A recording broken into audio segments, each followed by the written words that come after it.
सही कहा है किसी ने, जिस इंसान के पास संतोष नहीं वो जिंदगी में कभी भी खुश नहीं रह सकता। उसके अंदर हमेशा बेचैनी रहती है।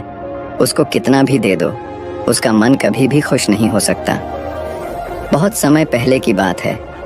गौतम बुद्ध के शिष्य थे। एक बार उनके मन में ख्याल आया कि महात्मा क्यों फालतू की चीजों में परेशान रहते हैं। सब कुछ त्याग दिया। ना तो हमारा कोई घर है, ना कोई खाने की अच्छी चीज है, और ना ही किसी भी तरह की सुख सुविधा। इतनी सर्दी में भी हम इस पैर के नीचे ही बिना बिस्तर के सोते हैं। अगर भगवान ने हमें दिया है तो हमें भी घर बनाना चाहिए। अपने घर से भी तो हम ज्ञान का संदेश दे सकते हैं। उसके मन में ख्याल आया कि उसे भी अपना एक घर बनाना चाहिए जिसमें आलीशान कमरे और सुख सुविधाएं हों।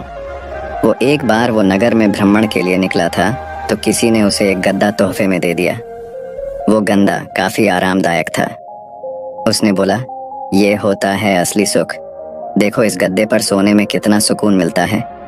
काश अगर एक कमरा भी ऐसे आरामदायक हो, फिर तो जिंदगी कुछ और ही बन जाए।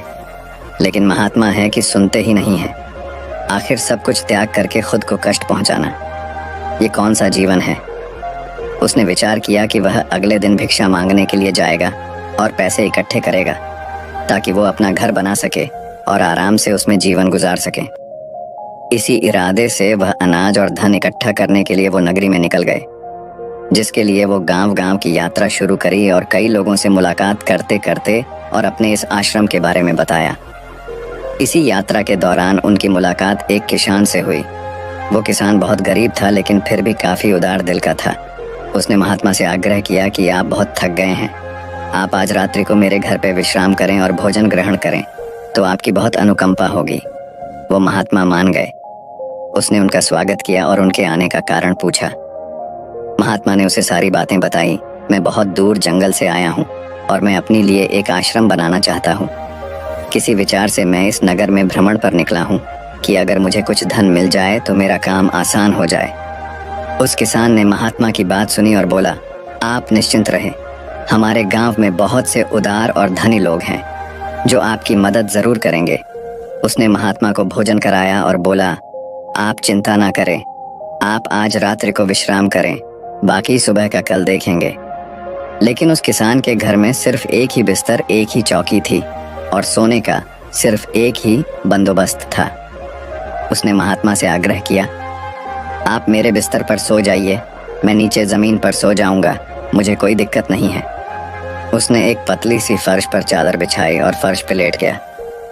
थोड़ी ही देर में किसान जोर जोर से नाक बजाने लगा और गहरी नींद में सो गया। और यहाँ महात्मा को नींद नहीं आ रही थी। दरअसल उनकी पुरानी आश्रम में जो मोटा गद्दा था जिसको किसी ने उनकी दान में दिया, महात्मा को उस गद्दे पर सोने की आदत थी। उस गद्दे में वह आराम से सोते थे। लेकिन आज किसान की चौकी पे कोई मोटा गद्दा न था, इसलिए उनको रात भर उन्हें नींद नहीं आई और रात भर बस की किसान को देखते हैं और सोचते रहे, क्या आखिर ये कैसे निश्चिंत हो कि अपने फर्श पे सिर्फ एक पतली चादर पर नींद में सो रहा है। सारी रात ऐसे ही बीत गई। अगले दिन सुबह हुई। किसान उठा और महात्मा का चरण स्पर्श किया और महात्मा से पूछा कि आपको कोई रात में दिक्कत तो नहीं हुई। महात्मा ने बोला, नहीं, मुझे कोई दिक्कत नहीं हुई, लेकिन मैं तुमसे एक बात पूछना चाहता, तुम बिना किसी बिस्तर के इस फर्श पर कैसे सो जाते हो? तुम्हें नींद कैसे आ गई? मैं तो यही देखकर हैरान हूँ। किसान बताता है, दरअसल दिन भर में मजदूरी करता हूँ और मजदूरी की शरीर में इतनी थकावट आ जाती है कि घर आते ही मुझे बस बिस्तर की तलाश होती है। मोटे गद्दे बिस्तर न भी हो तो मेरा काम चल जाता है। मैं घर आते ही खाना बनाता हूँ और उसके बाद मैं कहीं भी सो जाता हूँ, मुझे कोई दिक्कत नहीं है। मुझे नींद भी बहुत अच्छी आती है।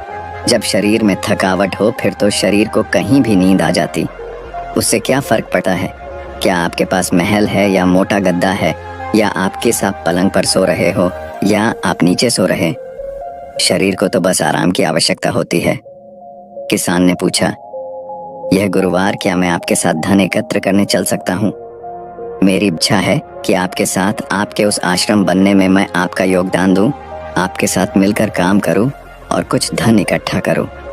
तब महात्मा ने बड़ी विनम्रता से उत्तर दिया, पुत्र, तुमने आज जो मुझे ज्ञान दिया है वो ज्ञान मुझे आज तक नहीं मिला।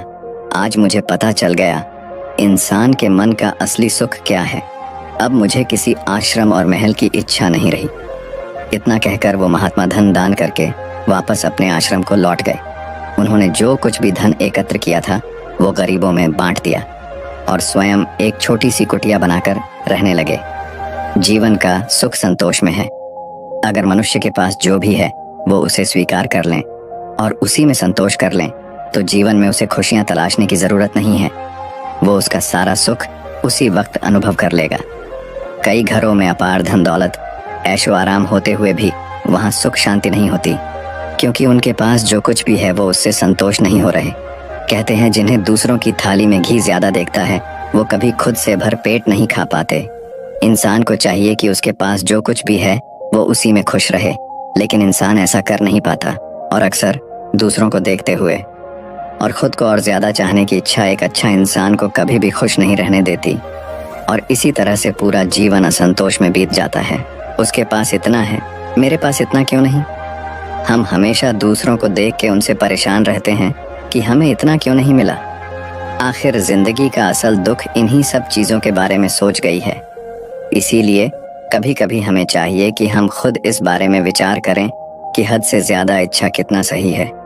जो मिले हम उसमें भी तो खुश रह सकते हैं। ज्यादा लालच और हद से ज्यादा इच्छाएं अक्सर इंसान को बीमार करते हैं। हम उम्मीद से ज्यादा अपेक्षाएं पालते हैं और जब वो चीज़ पूरी नहीं होती तो हमें दुख होता है और हम चिंता करने लगते हैं। जब जीवन में संतोष ही नहीं तो फिर भला जीवन का क्या मतलब। ऐसे में तो हर दिन हम परेशानी रहेंगे। इसीलिए इस बात पर विचार करने की आवश्यकता है। हमेशा याद रखें, संतुष्टि ही जीवन का मूल मंत्र है। अगर इंसान में संतोष है तो कोई भी दुख उसे तोड़ नहीं सकते। जीवन का यही रहस्य है, जो मिले उसमें खुश रहना सीखो। बाकी अगर ये कहानी आपको अच्छी लगी हो तो इस वीडियो को लाइक करें और ऐसी और कहानी सुनने के लिए डे